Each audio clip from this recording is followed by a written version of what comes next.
हमारे साथ छात्र मौजूद हैं कुछ, हम उन्हीं से बात करने की कोशिश करते हैं और समझने की कोशिश करते हैं कि दरअसल जब एक छात्र यहाँ पहुँचता है उसे शुरुआत से लेकर यहाँ एडमिशन लेने पढ़ाई करने के दौरान किन समस्याओं से दो चार होना पड़ता है। यहाँ जब छात्र पहुँचते हैं तो आपको सबसे पहले तो कमरा चाहिए, रहने के लिए जगह चाहिए, उसमें क्या समस्या आती है? मैम नमस्ते मैम, मेरा नाम अरविंद सानी है। मैं अभी पीएचडी कर रहा हूँ और तैयारी भी कर रहा हूँ। सबसे इम्पोर्टेंट चीज़ है मैम, जैसे आप यहीं रहते हैं? नहीं मैम, मैं रहता हूँ नॉर्थ कैंपस, लेकिन ठीक है जी।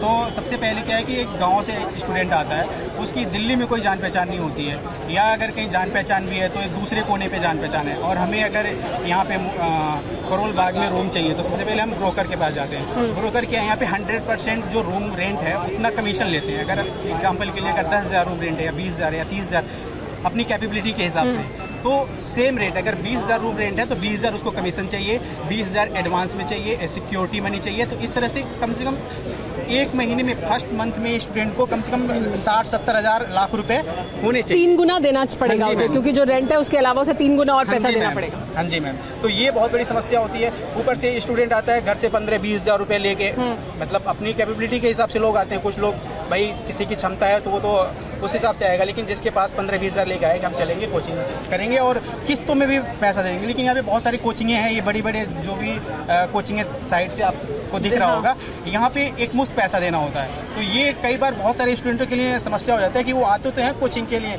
अब वो फिर आप बताइए कि क्या उसके बाद क्या समस्या आती है? ब्रोकरेज का समस्या है, आपको जितना पैसा देते हैं उसमें जो स्थितियां हैं यहाँ पर जिसमें रहते हैं लोग, वो तो बहुत ही इनह्यूमन कंडीशंस है। उसमें पढ़ाई कैसे होती है? मैम देखिए, अगर आप एवरेज रूम साइज देखेंगी तो एवरेज रूम में अगर आपने बेड लगा दिया, टेबल लगा दी, उसके बाद चलने की जगह नहीं रहती है। ये क्या करते हैं, ये कभी कभी अगर रूम थोड़ा सा भी बड़ा है तो कार्डबोर्ड की शीट लगा के रूम को डिवाइड करते हैं।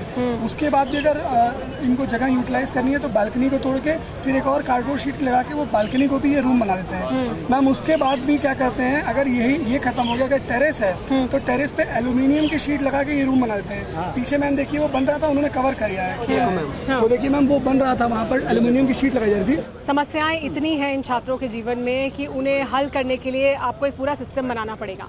ये पूरा सिस्टम सड़ गया है, इस पूरे सिस्टम ने काम करना बंद कर दिया है। कोई सिस्टम नहीं है, कोई नॉर्म्स नहीं है, कोई तरीका नहीं है कि ये बच्चे जाकर अपनी शिकायत कहीं पर कर पाएँ। ये सिर्फ एक बिजनेस का अड्डा है। यहाँ पर सिर्फ पैसे वसूलने का एक सिस्टम बना हुआ है जिसमें कोई नॉर्म्स होने चाहिए। यहाँ पर प्रशासन, administration, norms, regulations non existent हैं, तो वो होना चाहिए कि वो यहाँ पर लागू हो।